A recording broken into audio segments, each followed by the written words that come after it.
Welcome back to my garage. We're not going to talk about this today, but my super high pressure mechanical injection / carb testing is not going too well, is it? And I know some people are frustrated because I'm trying to reinvent the wheel here, and this has been solved many years ago. Many are saying just go with normal EFI, and I might do that, you know. But there's also the, well, I have more ludicrous ideas than this.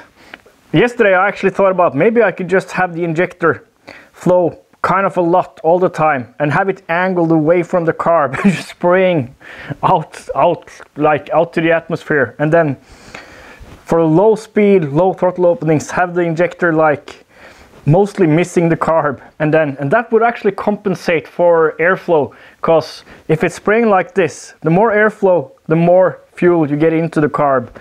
It would also not really work with airflow going past like wind speed, though.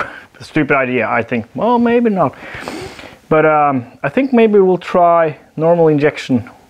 Maybe. There's the other option, which is, I said I wasn't going to talk about this a little bit. I know several people have mentioned this, and I did actually, like my first little testing with my test bench was with just pure nitromethane injection. And we could do kind of that setup too, but with methanol and nitro. So have the idle circuit be part of a normal carb, and maybe run that on gas, and then this high pressure injection system, and so low speed, low throttle openings handled by gas and normal carburation, and then have the high pressure. I think that's maybe the best of both worlds, and not really complicated at all. We need 2 tanks, but then again, with nitro and like methanol and nitro, especially methanol actually, you need to purge the system, and if you have a carb already running on gas, that's perfect for that scenario. So, but anyways, and I'm feeling so much better now, for some kind of the stress from last week is settled. And the reason I know I'm feeling better is I caught a cold, and I always catch a cold on holidays or like a long weekend when going on vacation. And I think that's just because like the stress is released. And like almost exclusively I get sick when I'm going on a holiday. Something I don't think you've thought about concerning variators.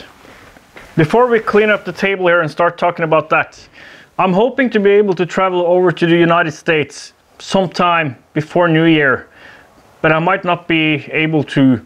So maybe like in January, visit Travis, do some work on the bike, and maybe even test it and kind of set an official record with it, like fix that rotary valve, test some pop-off pressure adjustments and stuff on a carb, the land speed bike. Go back a few videos and you'll see the land speed attempt at monowheel. The reason I'm bringing this up is because I want to thank Saily for sponsoring this video. Saily is a eSIM provider by Nord Security. eSIM is something I didn't know existed until this year. And what's so great about it is that it provides you a internet connection when you're traveling abroad, like traveling to somewhere where you'll have to pay fees for, like when I'm traveling to America, I won't have to worry about roaming fees and paying for extra packages from my provider. And it's super easy. You just download the Saily app and choose where you want to go. United States, 5 gigabytes, continue. And then you use my code, Twostroke stuffing, and you'll get 15% off. There's multiple plans to choose from, both global and regional plans, like for just America or for the whole world. So to get a 15% discount on Saily eSIM data plans, download the app and use the code Twostroke stuffing at checkout. Thank you, Saily. You're a really useful product.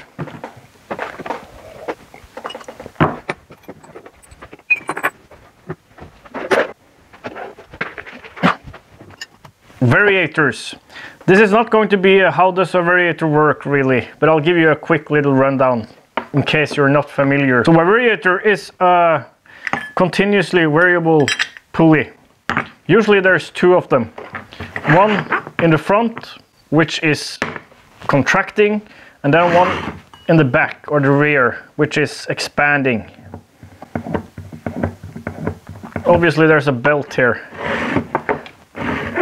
And the point of this system is to have a continuously variable transmission. And how this kind of setup is able to achieve that is with spring tension and weights. In this case, rollers. These rollers push on this plate and they sit in ramps here. And as centrifugal or centrifugal forces push these rollers out, they push against this and they move this movable sheave towards this stationary sheave. That pushes the belt out, making the front pulley larger. And whilst that's going on, the rear pulley, which is spring-loaded, is being opened up, making that pulley smaller. What I'm going to talk about today was motivated by someone seeing that I got this variator for my new engine. And this doesn't have any rollers. It has these lever arms, and there's holes here for weights to be attached. And these take the place of all these rollers. So instead of having rollers riding in ramps, pushing this sheave towards the other sheave, you have these lever arms pushing against this, moving this closer to the other sheave.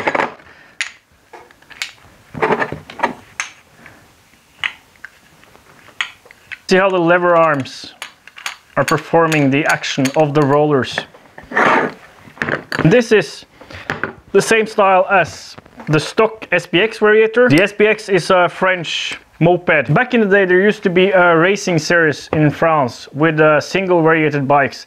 So that's the difference. I didn't mention that. The difference from what I usually run and your normal scooter is it's single variated, which means there's no spring-loaded variable rear pulley.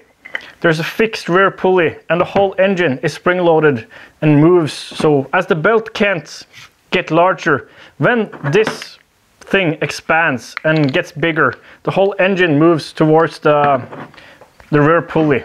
I've talked about that before. And here's the thing, the stock pulley for the SPX and also for those other bikes, this style. And the race bikes, the most powerful of those race bikes back in the day used this kind of style of a variator. And then people told me on Instagram that this doesn't work. There's a reason why all the scooter racing people use roller style variators versus this style. And I think the reason was how there's a fixed pivot point here, and versus in this style, you can have the ramp angle be variable. It doesn't have to be one radius. It's not one radius. And the reason for the variable radius ramps is to keep the variator at a set RPM point, not have it shift. But I think actually the scooter people usually set their variators to kind of rev higher and higher throughout the gear range. Maybe, I'm not sure, I'm not a scooter racer. But this is not, but this too was not what I was going to talk about. I was going to talk about something I thought about that I think is a reason why, because those French racing bikes with this style of variator, or this style for that matter, if you use this style, always use a launch lever. And the launch lever is a lever. You know how I told you the engine was moving? I really should like put some kind of a visual setup here. I think I'm going to draw something so you can I'll show you, and then I'll talk about what I realized.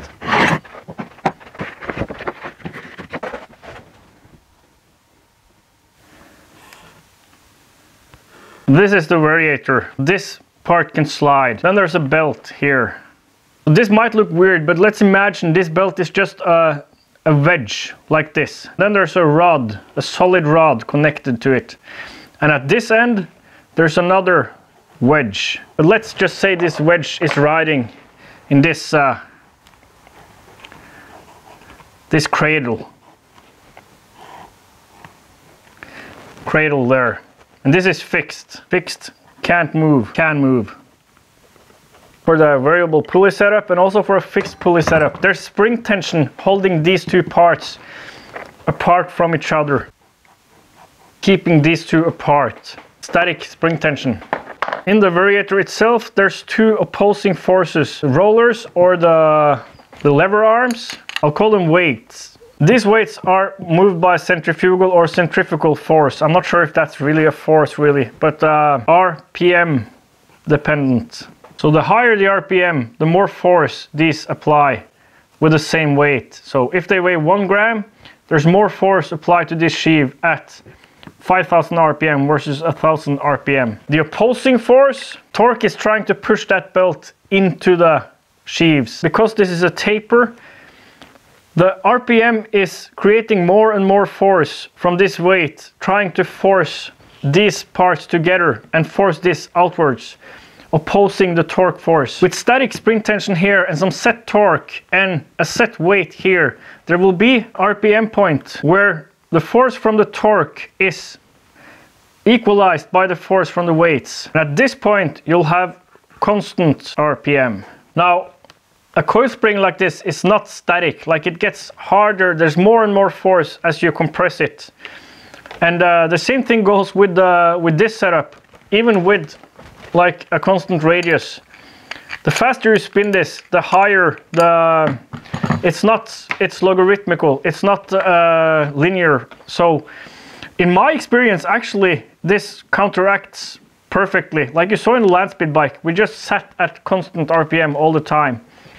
So, but that, I'm not gonna go into that now. But if you have a spring that's more progressive than how progressive the RPM dependent force is here, then RPM will start climbing and you won't have constant RPM. As long as the curve here, which is not a flat line but more like this, as long as that curve is opposed by the spring tension being also like this, and if you flip it like they'll be the same, then you'll have constant RPM. The point I'm trying to make, and I wish I made a script, you can see how if torque is increased, this force will be higher.